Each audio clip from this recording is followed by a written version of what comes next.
नमस्कार, मैं प्रियसी और आप देख रहे हैं भारत एक्सप्रेस यूपी का डिजिटल प्लेटफॉर्म। हांगकांग और सिंगापुर के बाद अब भारत में भी कोरोना वायरस ने पैर पसारने शुरू कर दिए हैं।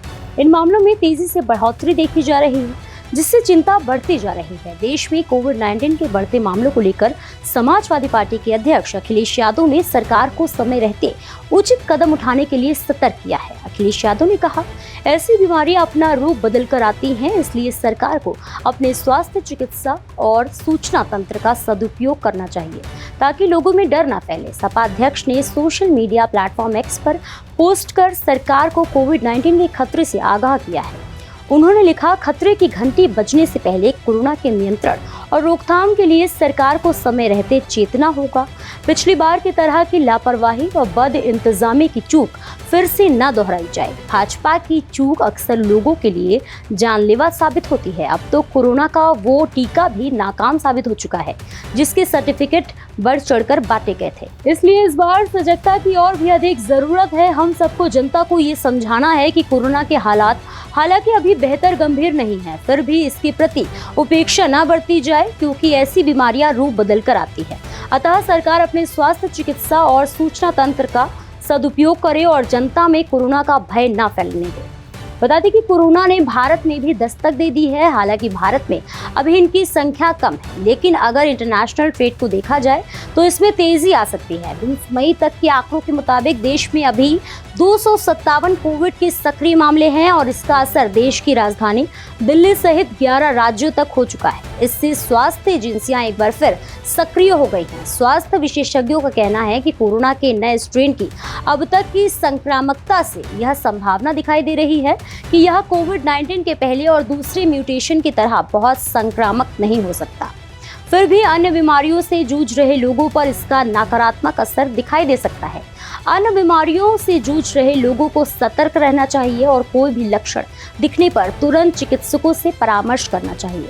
केंद्रीय स्वास्थ्य मंत्रालय के कोविड डैशबोर्ड पर उपलब्ध जानकारी के अनुसार इस समय तक देश में कोरोना के 257 सक्रिय मामले हैं। इसमें 164 मामले नए दर्ज किए गए हैं। मुंबई के किंग एडवर्ड मेमोरियल अस्पताल में 2 लोगों की मौत हो चुकी है। हालांकि इन मौतों के पीछे अन्य कारण बताए गए हैं। मृतकों में 59 वर्षीय एक व्यक्ति कैंसर से पीड़ित था, जबकि दूसरी मृतक एक 14 वर्षीय किशोरी थी, जिसको भी अन्य परेशानियां थी। इस समय सबसे ज्यादा कोरोना के मामले केरल में दर्ज किए गए हैं, जहां सक्रिय मरीजों की संख्या 95 तक पहुंच चुकी है। इसमें 69 केस नए हैं। दूसरे नंबर पर तमिलनाडु है, जहां इस समय कुल 66 सक्रिय केस हैं। इसमें 34 मामले नए हैं। इसके बाद महाराष्ट्र का नंबर आता है, जहां कुल सक्रिय मरीज 56 हैं, जिसमें 44 मामले नए दर्ज किए गए हैं। नए मामलों में महाराष्ट्र तमिलनाडु से आगे है। गुजरात में कोरोना के 7 मामले सक्रिय हैं, जिसमें 6 मामले नए दर्ज किए गए हैं। पुडुचेरी में कोरोना के मामलों में कमी आई है। यहाँ इस समय 10 सक्रिय केस हैं, जबकि 3 मरीजों को पूरी तरह स्वस्थ घोषित कर दिया गया है। हरियाणा में भी कोरोना का एक नया मामला सामने आया है। देश की राजधानी दिल्ली में कोरोना के 5 मामले दर्ज किए गए हैं। इसमें 3 मामले नए हैं। कुछ एशियाई देशों में कोरोना के मामलों में लगातार बढ़ती संख्या को देखते हुए केंद्र सरकार ने कोरोना मरीजों के आंकड़े दोबारा अपडेट करने शुरू कर दिए हैं। केंद्रीय स्वास्थ्य मंत्रालय और ICMR के अधिकारियों की बैठक में स्थिति के सभी पहलुओं पर विचार किया गया है। अब तक दर्ज किए गए सभी केस मध्यम कैटेगरी के हैं और गंभीर कैटेगरी में कोई मरीज दर्ज नहीं किया गया। सरकार के अनुसार स्थिति को देखते हुए जांच और निगरानी की सक्रियता बढ़ा दी गई है और चिंता करने वाली कोई बात नहीं है। देश के पास किसी भी स्थिति से निपटने के लिए पूरे इंतजाम हैं, लेकिन इसके बाद भी सच्चाई यह है कि कोरोना देश के 11 राज्यों में फैल चुका है। इसमें दिल्ली, महाराष्ट्र, गुजरात, केरल, तमिलनाडु, हरियाणा, पुडुचेरी, पश्चिम बंगाल, सिक्किम, राजस्थान और कर्नाटक शामिल है। पिछली बार चीन को कोरोना फैलने की सबसे प्रमुख वजह बताया गया था। हालांकि चीन ने इस पर कड़ी आपत्ति दर्ज कराई थी, लेकिन इस बार कोरोना अब तक सिंगापुर और हांगकांग में अपने पांव पसार चुका है।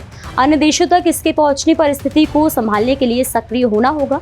सतर्कता के तौर पर बीमार लोगों को सार्वजनिक स्थानों पर जाने से पहले मास्क पहनना शुरू करना चाहिए। सामान्य लोगों को भी सतर्कता के तौर पर भीड़भाड़ वाली जगहों पर अनावश्यक नहीं जाना चाहिए।